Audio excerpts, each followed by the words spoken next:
Hello, everyone, and welcome to the May 12th edition of the Decaturish.com Twitch Show. I am your host, editor, and publisher Dan Wisenhunt. The Decaturish Twitch Show happens every Wednesday at 6 o'clock. Our guests today are four state legislators. We're really lucky to have four of our representatives from the DeKalb delegation in the room. They are Representative Becky Evans. Representative Evans, how are you? I'm doing great tonight. Thank you so much, Dan. Thank you for joining us. Representative Mary Margaret Oliver. Representative Oliver, how are you this evening? Good evening. I apologize already for my dog barking. I'll do what I can. Well, we have faith in you.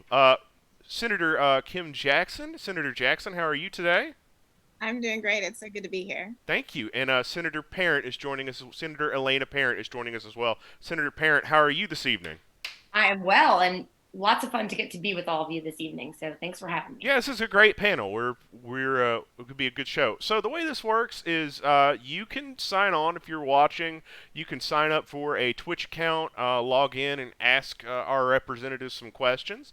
You can ask them anonymously. We'll moderate the comments and questions, of course. And our elected representatives will be happy to answer those questions for you. I have some questions because I am a reporter and I host the show, so I'm sort of obligated to have some. My first question for all of you is pertains to the senior homestead tax exemption bill that was passed this year. Now, for people who don't know, there was a tax break bill that was meant to provide some relief to Decatur seniors from school taxes, meant to sort of keep them in their homes. That bill had a larger financial impact on the city schools of Decatur budget than was anticipated. So they reconfigured it and designed it to have less of an impact on the school district's finances, but still do what it was intended to do. And that bill passed. So I have a couple of questions about that bill. Number one, the original proposal was to extend that for 5 years, and it got negotiated to 2 years. Can somebody explain to me how that happened, how that came to pass? Well, you want to go ahead and Start with a little bit of the history, and then I'm going to let, if I may, let Alina follow, because Lena did most of the early work and the hard work on this. But historically, when this was passed, it was my advice to Decatur, which they didn't take, which is absolutely fine that they didn't take it, that they apply a means test so that the homestead exemption would not be granted to the richest of Decatur residents. And they gave an estimate of what the school system would lose in revenue based on the unlimited homestead exemption based on income. And the estimate was almost twice what they anticipated it would be. So they came back and put together a very good work group, in my opinion, to look at options. I think it was a fairly public discussion about what to do. And I think Paula Collins was chair of it. And I thought they did a good job coming to a decision about the homestead exemption. What they did not do, in my opinion, and then I'll let Alina pick up, is that they really weren't coordinating with the city in terms of the city's legislative priorities, in terms of versus the school's legislative priorities. They weren't tuned into the recent history of some annexation issues that we'd been talking about, and in fact just became part of our ultimate discussion. So I think that in the future, I'm going to be more adamant about not means testing homestead exemption because they just tend to be a problematical resolution. Alina, you did most of the work on this starting in the Senate, I think. Yeah, thank you, Representative Oliver. So, I concur with Representative Oliver that any senior homestead exemption for schools does need to be looked at carefully. I mean, we have to understand that it takes tax money to run schools. There are seniors who are not wealthy, but there are seniors who are wealthy. And what you will find if you look across the state is that school systems like DeKalb County that it implemented an across the board homestead exemption for seniors, not only did that end up putting over a number of years a lot of pressure on other school systems and the city of Atlanta to follow suit, et cetera, it also was sort of has been a major financial problem for them. Well, Decatur was a little bit different. And I'll just give a couple sentences on why. So starting maybe 15 years ago, Decatur started, it had always been a great place to live and fairly affluent, I would say, but it started really gentrifying, and the schools started to get a whole lot of attention, people loving that it has its own little school system. So, it just really had this snowball effect where rising prices, high taxes to support the city services and the school system were both pushing people out, not only people of who are not rich, but also seniors. So, and then as a corollary, the schools were getting a lot more crowded, just a much higher enrollment. So essentially what we were hearing is every time someone moves out of one of these older legacy homes, it is torn down, a McMansion taking up the entire lot goes in, a tasteful one, I'm sure. We're talking about Decatur, but still like a big house, and a family with 3 kids moves in, and they all go to the schools. And so essentially it was like, this is really starting to put a ton of pressure on the city, particularly the school system. And we didn't want to lose all the seniors. We didn't want to lose like lower income residents. We wanted people to be able to age in place. And so that was another effort that the city started undertaking. So the point of all of it was to really try to allow seniors to age in place more, not lose that population, and sort of stanch the inflow of people my age with kids that were going to be hopping in the schools. And as has already kind of been explained, it costs a lot more. So I actually recommended they put a sunset on it when we did this 5 years ago, which turned out to be a very good idea. And so kind of like Mary Margaret, I'm skeptical of homesteads for schools anyway. But if you're going to do them, if you're going to try them, we need to stick in the sunset. And we actually just did that on a bill that came to us from the House that didn't have it. And we actually fixed it for them in the Senate. So, but anyway, it was a local bill.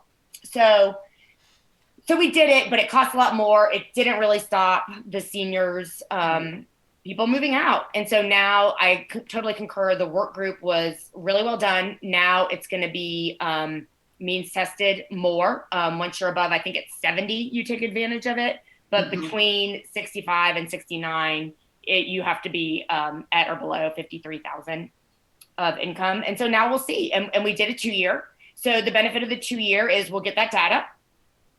We will get to take a look. If we need to go back and fix it, 2 years is a lot easier, a lot less of a hit than a 5-year would be. And then the other part of that was we've still just been working for a number of years now, 3 years, and actually more, to try to solve the tension as it relates to annexation issues and money in the schools. So that was the other thing. We've got a great start on, I think, fixing both of those things, the annexation issue and this homestead exemption. So now it's forward, and we'll take the lessons learned and see if we need to change it in the future.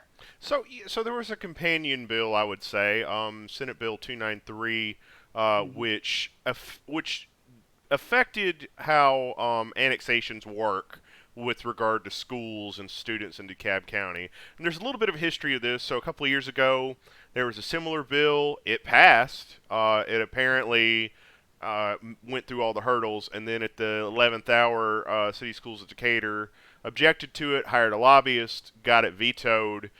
So what are the differences? So somebody asked this on our website as well. What are the differences between the bill that Governor Kemp vetoed a couple of years ago and the one that just passed that he signed? How does it address those concerns? Well, the very biggest difference, and I'll let others weigh in, is that the former bill made it much easier to have people that were municipal residents of Decatur, but attended DeKalb County schools. This bill will essentially make it so that if you annex into Decatur, you are eligible for the schools.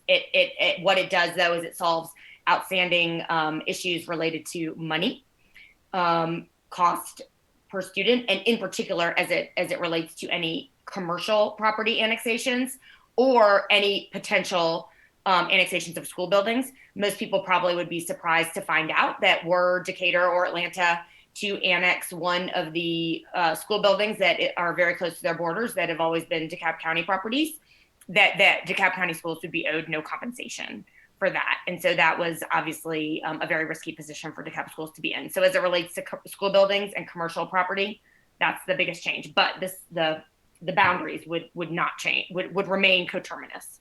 So if I was in City Schools of Decatur and City Schools of Decatur wanted to annex a piece of property that had another school district's building in it, how would that work under this new bill? Well, I feel like I'm doing all the talking. So if someone else wants Yeah, to, anybody else, feel free. those are my bills that I can shut up after this. Well, I mean, I would just jump in. I mean, basically, the bill outlines the steps that that would be gone through for DeKalb County schools to be repaid. So, you know, it's like an evaluation of the property, and they agree on a mutual value. And so I don't have all the details, but basically, it's a fair process where DeKalb County could be compensated. One other point I would just say about what's different about this bill, too, and just to amplify what Senator Parent was saying, was it was very important to the city of Decatur to have what they called one Decatur. And the previous version of the bill would have allowed for some residents of Decatur on possibly being a part of DeKalb County schools. And in this iteration, it was very important to the school board that anyone who's in the city of Decatur is also eligible to go, is also in the city of Decatur school district. So that's the big difference. And then as Senator Parent said, the big thing is, but if any commercial area is annexed, that revenue stays with the DeKalb County school district. And then there are protections in there for Decatur if they're start to lose money on their annexations, then there is a way for them to get a credit from the commercial commercial dollars that for the DeKalb, the properties there and under DeKalb's control. So this is a local bill. I want to really give credit to both school boards and to the two school board chairwomen for taking leadership in this, because this was a complicated bill and it did take a lot. It took their commitment to help make sure that this passed. So I want to credit both boards and the school board chairs for their work. They're actually going to have a press conference tomorrow. Our new Decaturish, I just want to brag on us a little bit. Decaturish hired its first full-time employee ever. We hired a reporter, Zoe Seiler. She will be at the press conference tomorrow. The two board chairs are actually going to have a press conference to talk about this bill some more. So we're really excited about her and really excited about this opportunity for her. I assume that this is a local bill and isn't applicable to any other county, correct? That's true. Okay, so right. DeKalb County is the DeKalb County School District is the only school district in the state that has two independent school districts on its borders. I did not know that. Yeah, Atlanta and Decatur. Yeah. And see, Becky and Alina and we represent the area of 3 school districts just in our small geographical districts: Atlanta, Decatur, and DeKalb. In my long political career, annexations have been a part of what we do every year. Sometimes they're just one house, sometimes there's one building. And recently, the tension around the annexations has become much more extreme. The creation of the cities, Brookhaven, Stonecrest, Dunwoody, Tucker, we've learned about the old case law that has established that if a city takes over property, they acquire all the assets of the county. The fire department, DeKalb County Fire Department on the Emory campus became owned by City of Atlanta when City of Atlanta annexed Emory.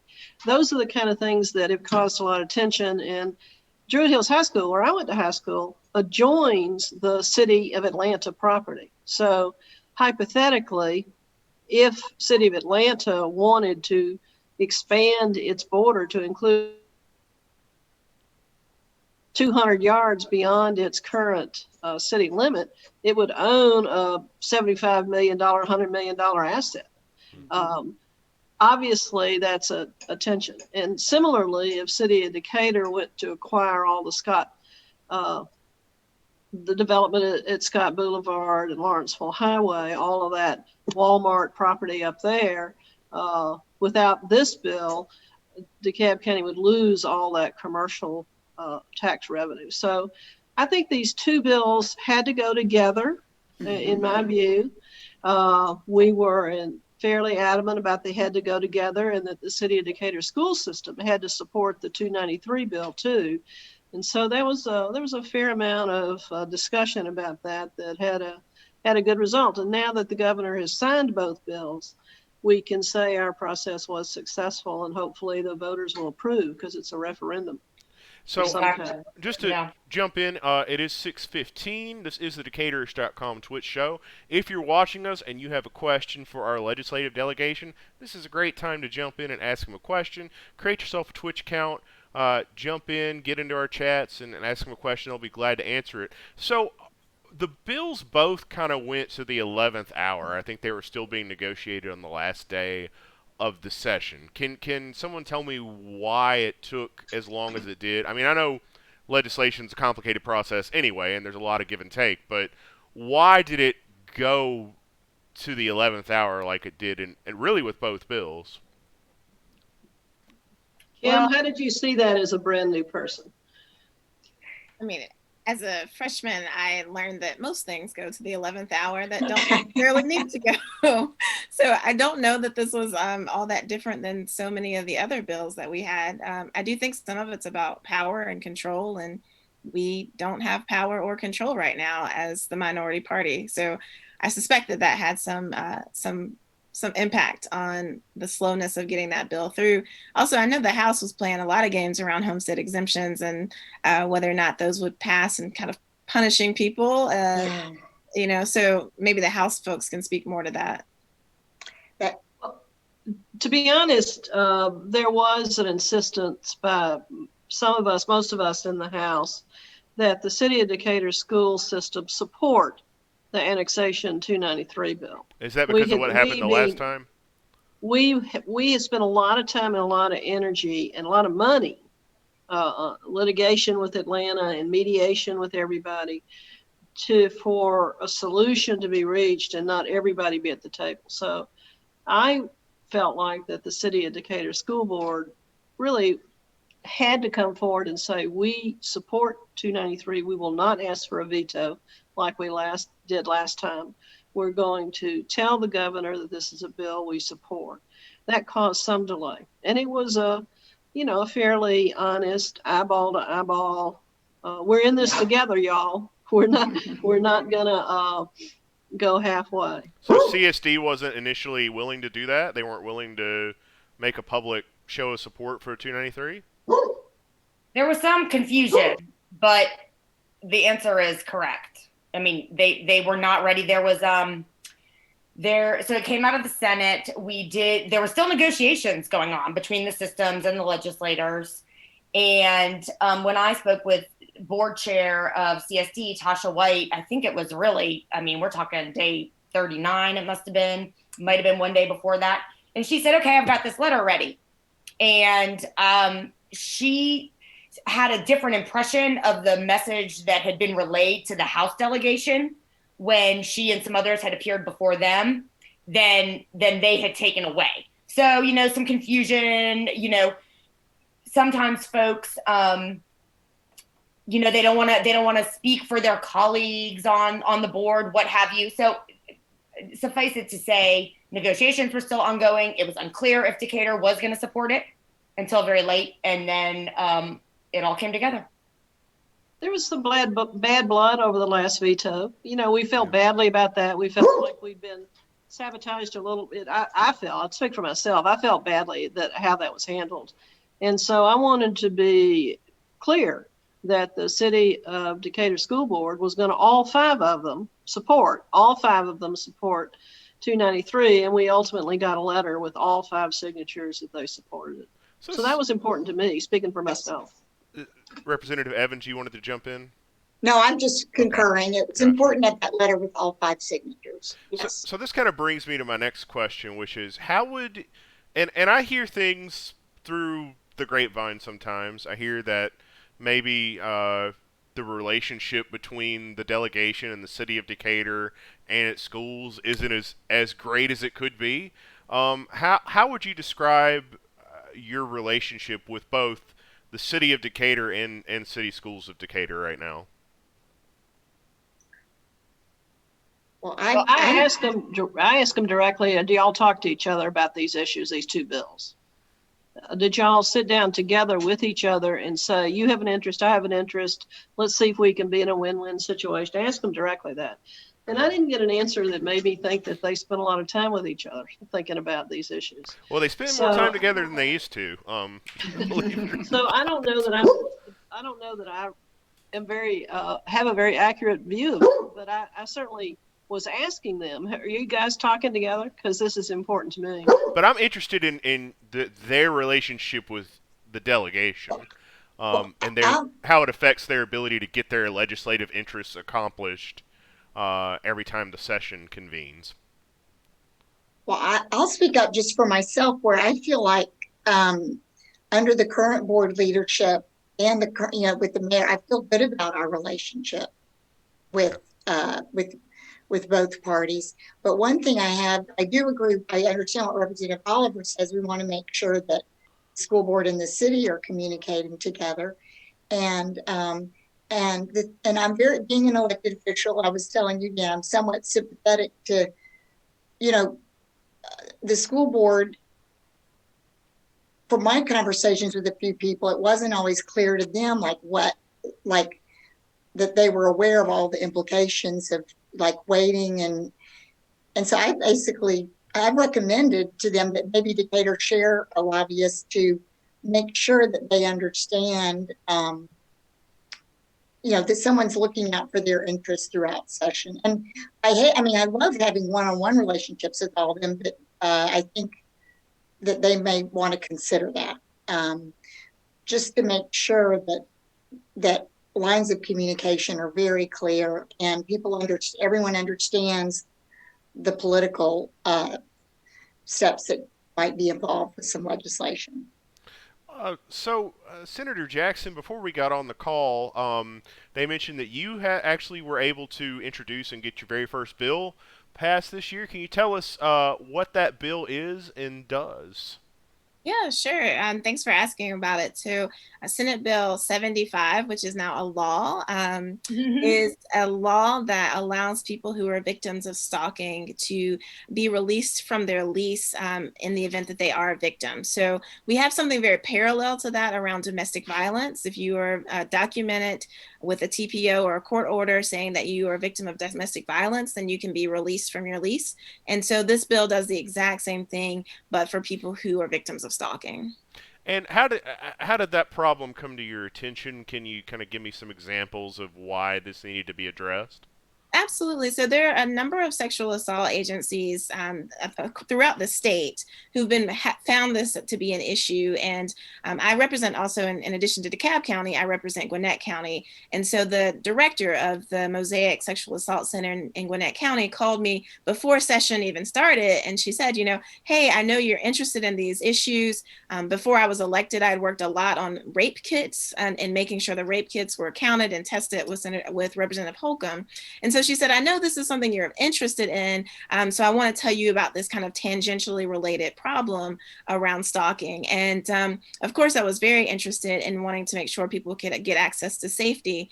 And essentially, the way they've been working around it heretofore is that these sexual assault agencies, when they have victims of stalking who come to them and say, I need help getting out of my lease, they've been writing letters to the landlords, kind of appealing to the goodwill of the landlord to let these folks out. Whereas with any of their domestic violence folks, they're able to just literally print out a copy of the law and say, you have to let them out. And so we wanted to help kind of grease those wheels to enable folks who are victims of stalking to be able to do the same thing. But it was a cry and a real request from actual victims of stalking who'd gone through these different centers and agencies. And I heard Governor Kemp made you travel a little bit to sign it. What was that story? Yeah, so I don't know if it was a part of my freshman introduction experience or not, since, we did pass an anti-hazing law, so I won't use that word. But I drove to Athens for an 8:30 a.m. signing at the UGA football stadium. I will say, I should be probably ashamed of this, but it's literally my first time at the UGA stadium, so it was actually really cool. And I got to see a lot of different things that I would not have seen normally, so yeah. Yeah, Athens is a nice town. Roll Tide, but Athens is still a pretty nice town. So we are going to switch gears a little bit. Again, Decaturish Twitch Show. If you got a question, really prime opportunity, y'all. You're not going to have this opportunity very often. 4 state legislators right here willing to tell you about their thoughts on legislation, how the process works, what they expect going forward. So if you want to ask questions, now's the time. Create a Twitch account, jump in the chats, and start firing away. So Vista Grove didn't pass the legislature this year, and neither did the proposed city of Greenhaven. Is cityhood in DeKalb County dead for now?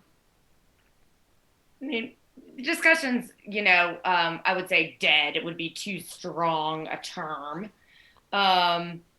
Especially as the discussion we've been having during the show about annexation shows. But no, we did not have any legislation introduced for Greenhaven or Vista Grove this session. And, one of the reasons for that, I think, is that with a deadly pandemic still raging, people's appetite, and by people, I also include myself as a legislator and certainly some of the other members of my delegation, although I don't want to speak for everybody, our appetite for foisting very contentious discussions for which, really in-person meetings would be useful, helpful, necessary on folks, it's just a little bit limited. We needed to really focus on the huge issues facing our state that were at hand. But I would not say the issues are dead. That's my take. One thing what I've kind of told people is I feel like, if you get beyond the pandemic, we need to get beyond redistricting.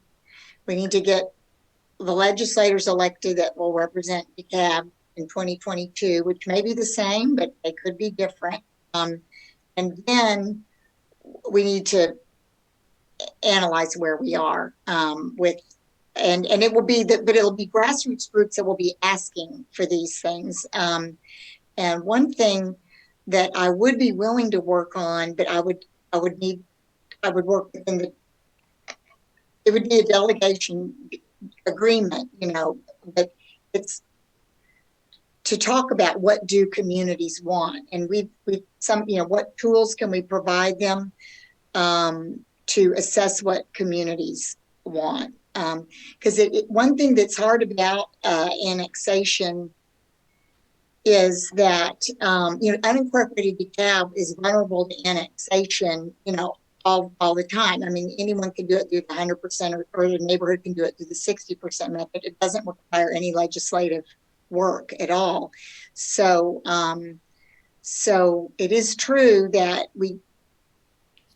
none of us want to, as legislators, we don't want to be advocates for new cities or annexation. We want to be neutral, but the question is, do we allow the process to go forward? And I feel like we might need to provide some tools to communities for them to tell us what they want, and that would be a lot of work.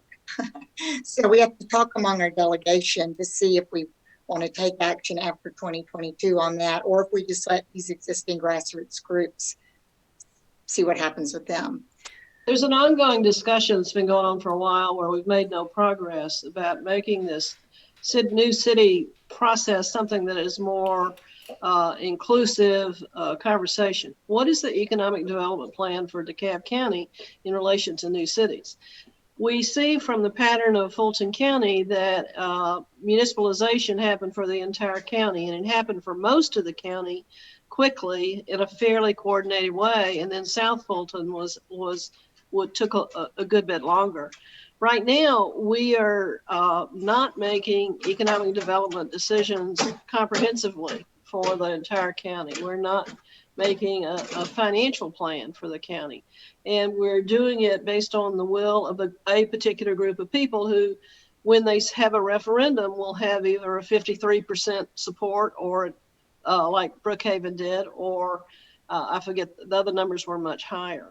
I have been in fact, Alina and I introduced legislation when she first came to the House about requiring a comprehensive countywide economic development plan as part of any new city development. But the existing law gives people's rights, and they have used those rights in a variety of ways that have not been particularly logical. I mean, a representative from another county introducing a bill for a city for DeKalb County is not particularly a logical strike. The appetite for new cities, though, I believe is going to continue. And I think you could make a guess that all of DeKalb will be municipalized at a certain date in the future. Is that 20 years from now, 30 years from now, or in a shorter period of time? There are tax advantages to municipalization. There are development advantages to municipalization. All of that is known to the public. I've been kind of comparing the cityhood processes to the annexation processes, and what's the strength of one or the other, and what is the best way to give people the right to make a decision as to what they want.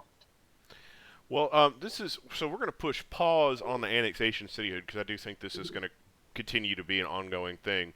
We've got 30 minutes. I really want to talk about redistricting. So somebody, give me the big picture here. We're going to have a session just about redistricting in the fall. Yes, correct?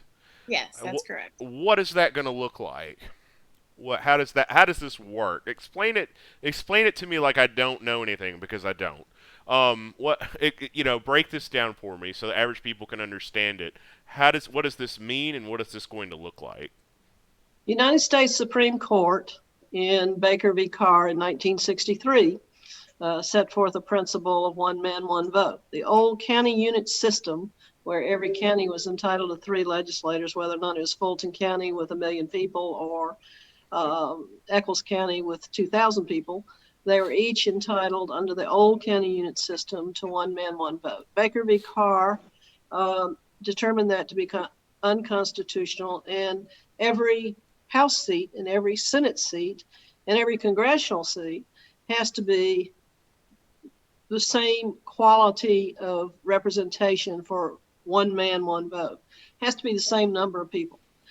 Right now, our House districts size are about 55,000. Is that right, Becky?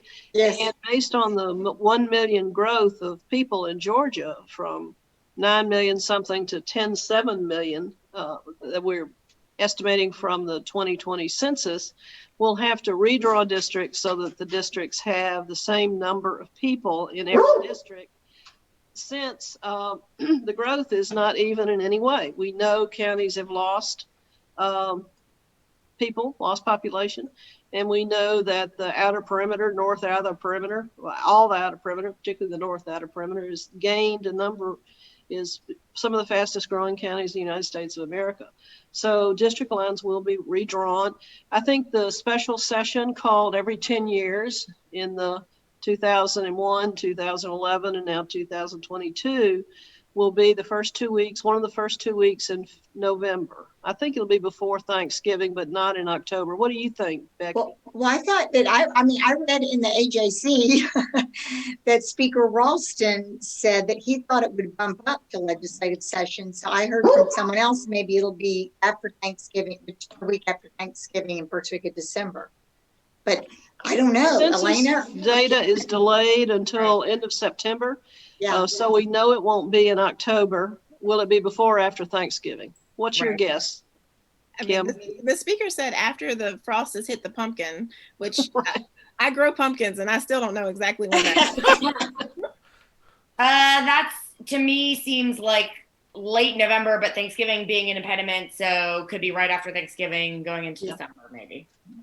And first 2 weeks of November or first week of December. And I think that, Dan, to answer your question, one of the things that looks like practically, because the growth has happened in largely metro areas, districts that are more metro will be smaller geographically. Whereas districts out in the rural areas will have to grow geographically in order to maintain the population balance. And then there are still rules that we have to live under as it relates to how we create districts, particularly pertaining to race. You can't pack districts, so you can't. I mean, that continues to be a rule, even though parts of the Voting Rights Bill was knocked down. That's still going to be an issue here. And another practical piece is that you have a whole lot of people who are looking and drawing and creating maps. Like that's what's happening in that gold dome behind you. People are making maps of districts and they're having conversations about what are the community of interests that need to stay together and which ones can we break apart. And because we don't live in a state where we have fair districting, there will be a lot of partisan play involved in this as well. So is DeKalb going to I'm sorry to interrupt. Is DeKalb going to maintain the amount of representation that it has? Are we going to lose somebody? Are we going to gain somebody? What's going to happen? We don't really know yet because it depends on how they're drawn. Okay. Let me give you a guess. This is a guess.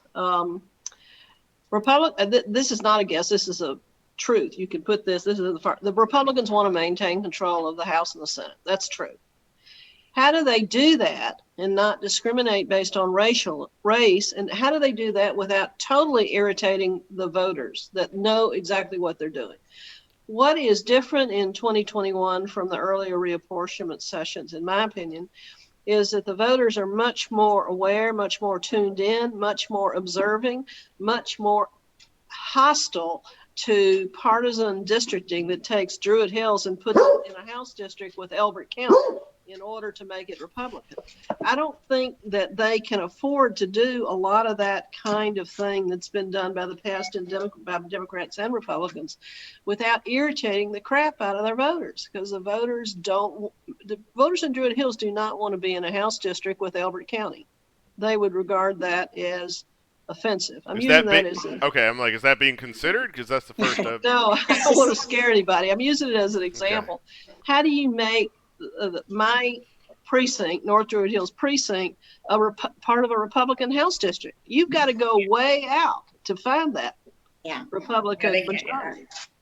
So a couple of other things. I mean, so Dan, you asked about what will the process look like? Well, there's going to be the process you see, and then there's going to be all the processes you don't see, first of all.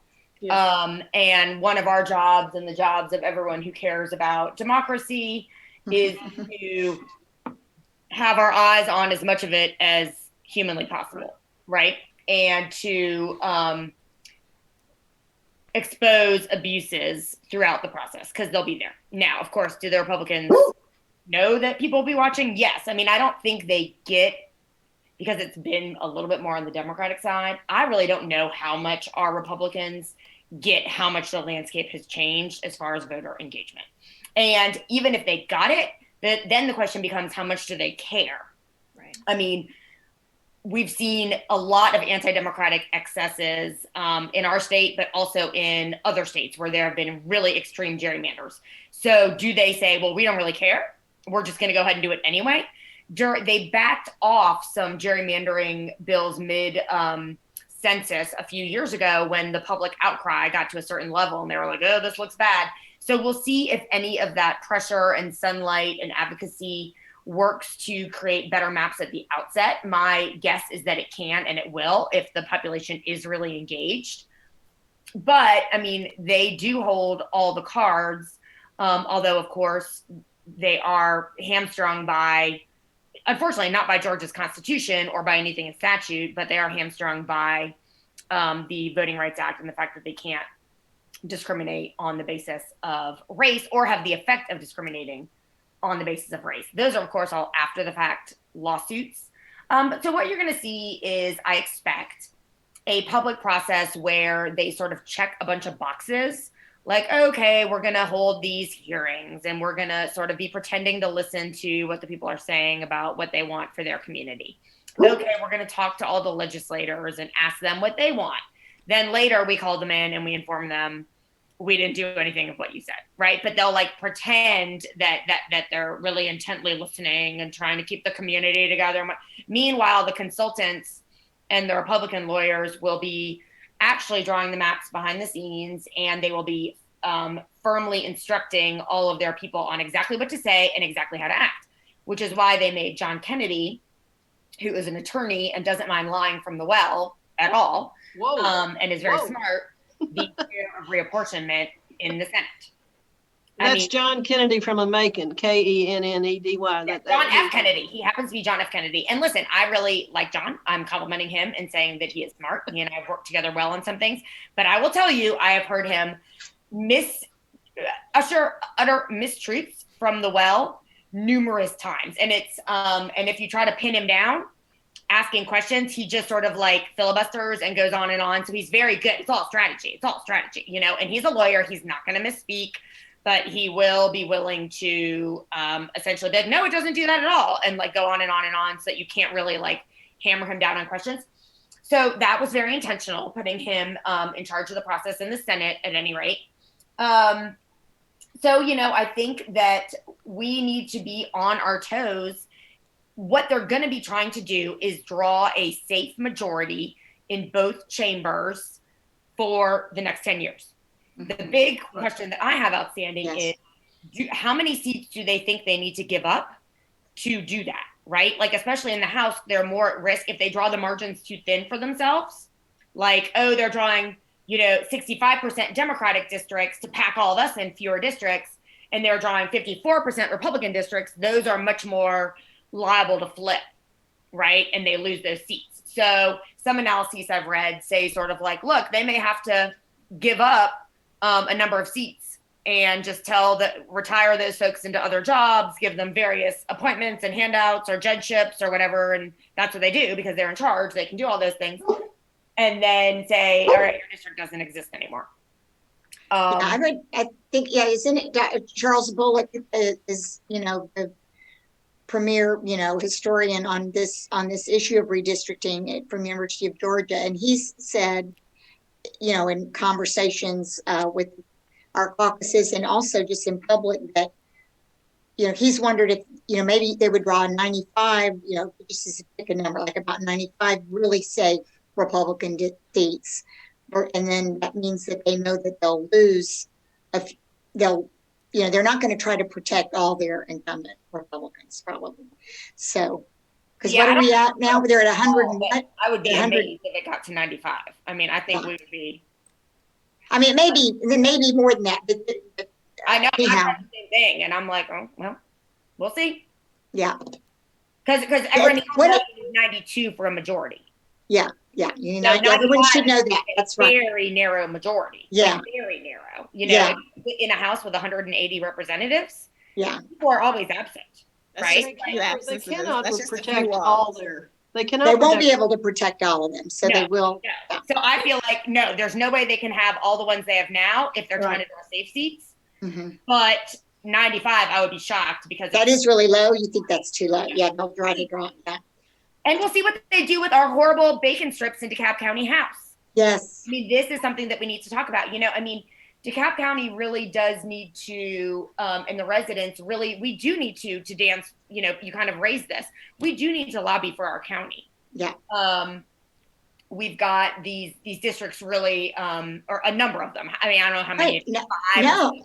Yeah, my district is 16 miles long and 1 mile wide, and I love my district. I ran and won in my district, and I love all the people in my district. But when we talk about keeping communities of interest together, it cuts through 10 different communities of interest. I mean, a state house seat. No, that's crazy. And that's not necessarily census tract. That's by schools. Like that's how many different public school populations our constituents belong to. So.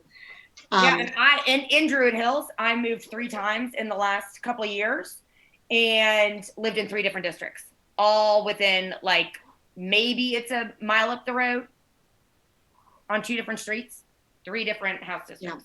Yeah. I feel like we're talking about who's going to get voted off the island at some point, but that's actually what is happening. What we're talking about. That's exactly what we're talking about. And you know what they did last time? This will interest everybody.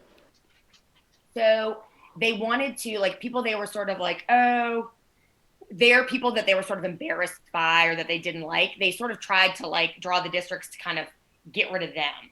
But Yeah, then they're the Republicans you're talking about. the Republicans. Right. But then the Democrats that, we might sort of have of course we love everyone in the party, but ones that maybe are a little bit more go along, get along, or they're not really seen as like a big candidate for statewide office, Right. et cetera, et cetera. They'll draw them a perfect district.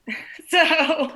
And they eliminated all the white women, all of the white, I mean, It is a problem. Women lawyers, white women Well, lawyers. I mean, look, like the fact is that, and I was one of those, right? I mean, some of it, the fact is that anyone it doesn't matter what race the representative or senator is. That doesn't matter. The race of the voters matter.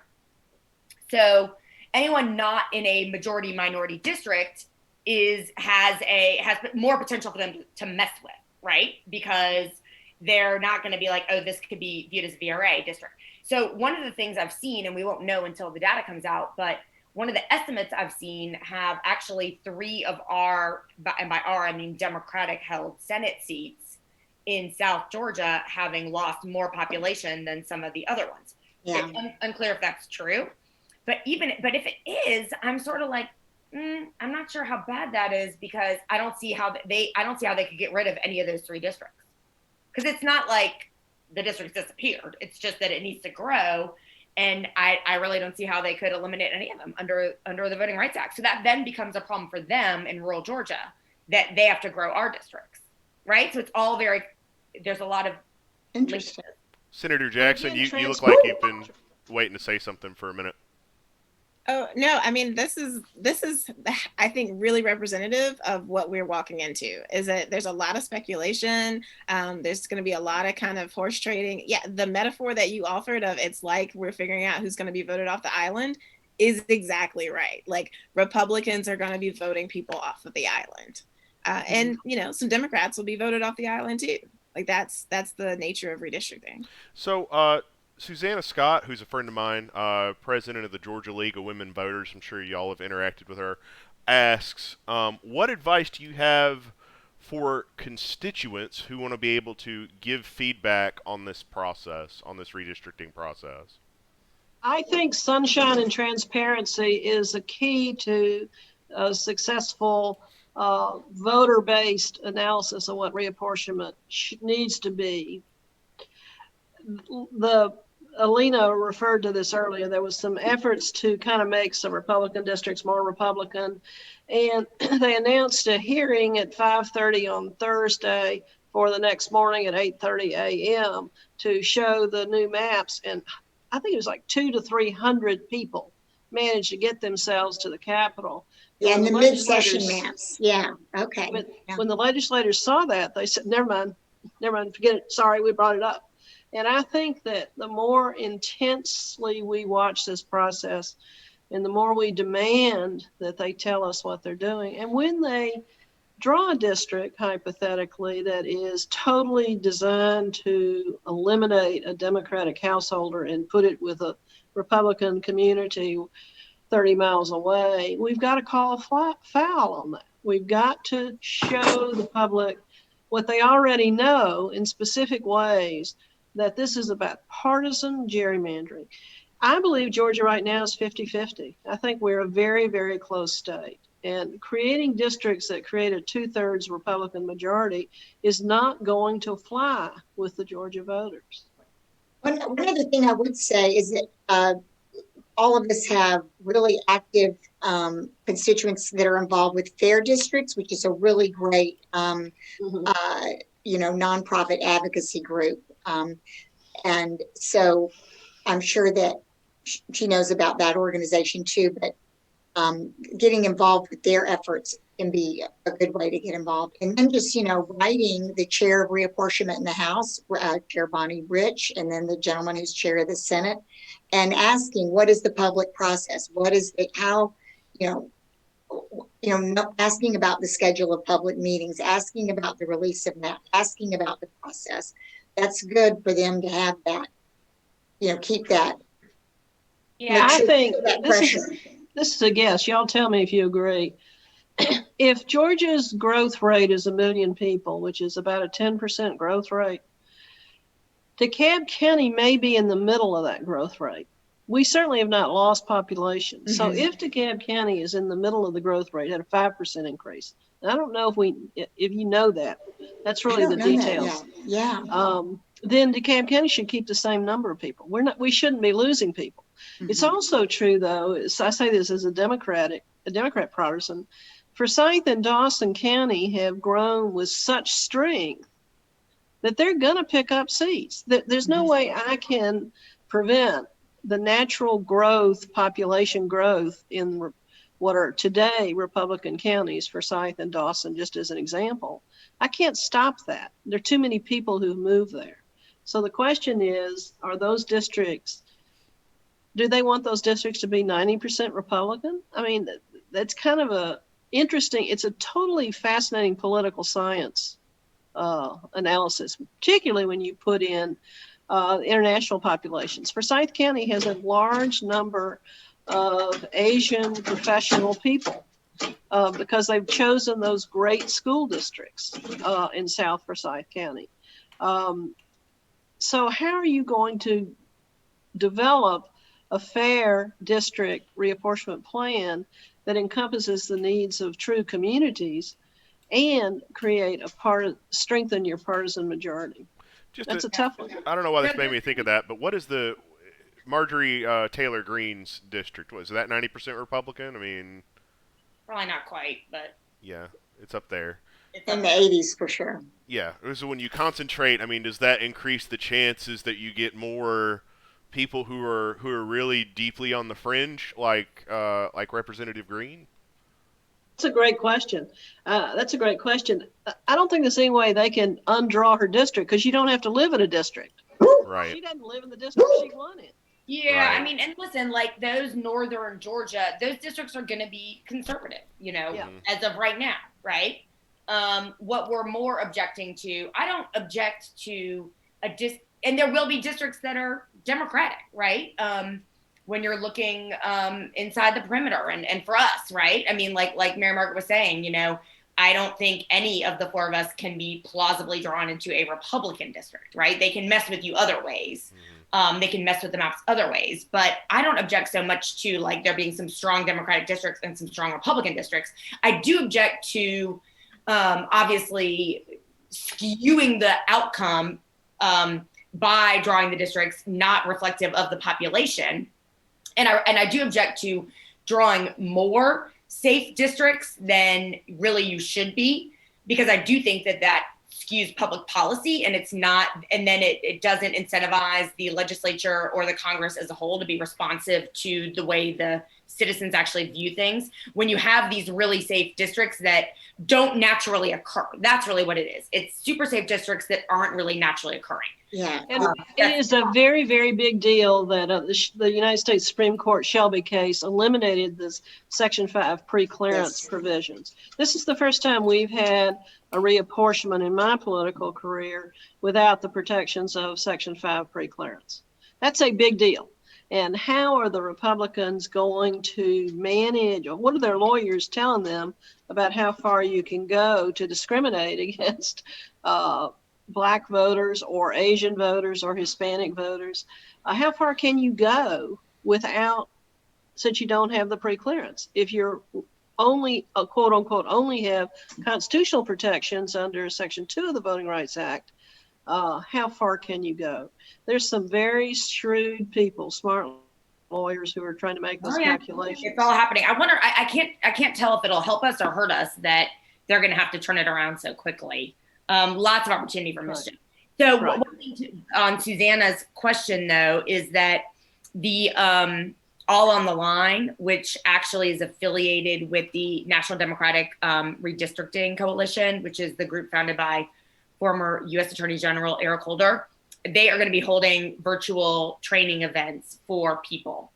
They are a focus are a focus of theirs. We're one of the states where the potential for mischief is incredibly high, given our battleground status, our purpling and bluing hue, and the fact that there's no protections for a fair process in the Georgia Constitution, and they have a trifecta. So basically, the fact that we've saved the country by electing Warnock. So there's all kinds of, there's like lots of bad opportunity for them to, or incentive, you know, to really, really very aggressively cause skewed outcomes here for the people of Georgia. The stakes are high, anyway, is what it sounds like. They're looking at us, and there are going to be all these trainings, and I'm sure that Susanna will find out about them. We want everyone to find out about them. I'm going to be holding a redistricting panel June 15th, so people should just save the evening of that now if they're listening and are interested in this topic. I'll have some experts on. We have one that we're hosting with Charles Bullock, who Representative Evans mentioned earlier. Is that May 25th or 26th, Kim? Do you remember? Let me just look at area. Yeah, I'm going to look it up really quick so I can just tell everybody who's listening. This will be with Charles Bullock, and you can just watch it on Michelle Au's Facebook page. Is this a Senate town hall, some kind, Lena? Yeah. Yes, ma'am. May 27th at 10 a.m. Dr. Michelle Au, I think, is the major host of it. Yes, so you can see it on her Facebook page, or you can register. Okay. And I just want to add another plug for another organization, the Georgia Redistricting Alliance. That's GARedistrictingalliance.org, has a particular interest in making sure that we think about queer communities and Black and Indigenous people of color communities when it comes to redistricting. And so it's an alliance of a number of groups, but they have particular attention to those communities, which are, of course, very near and dear to my heart. And, you know, quite frankly, if they're Democrats listening, they should be very near and dear to all Democrats' hearts. Exactly. Well, they're at least... Yeah, okay, so it's actually May 20th at 6. Gotcha. And write that down, everybody. We'll write that down. Right. We'll plan to be there. Yeah. Well, this has been a really great show. This hour has just flown by. Thank you. First of all, thank you so much to all of you for being in public service. I know it is a very time-consuming thing to do that requires sacrifice on your part, and so I wanted to express my appreciation for you stepping up and making that commitment to be a part of public service. So thank you all. This is the Decaturish.com Twitch Show. I am your host, editor, and publisher Dan Wisenhunt. Our guests today have been Representative Becky Evans, Representative Mary Margaret Oliver, Senator Kim Jackson, and Senator Elena Parent. We do tape our show every Wednesday at 6 p.m. Next Wednesday, we got a great show. New Decatur School Superintendent Maggie Furman is going to be our guest. We're going to have Genesis Reddix with the Black Students Alliance, I believe, who's also going to be there as well to ask some questions, as well as Hans Utz. He's a Decatur's contributor, former Deputy COO of Atlanta. So that'll be a great panel. This has been a great panel. If you didn't catch it at the beginning, please go back and watch it. I hope everyone has a nice weekend. Stay safe. Please get your COVID shot. Please go get your COVID shot. Get your vaccine if you haven't done it. I am personally tired of dealing with this stuff. I assume a lot of people are as well. So don't hesitate. You can literally walk up to the site in DeKalb County right now, and they will put you in a chair and give you a shot. It's that easy. So you have no excuse. I hope everyone has a lovely weekend, and we will talk to you again next Wednesday. Bye-bye, everybody.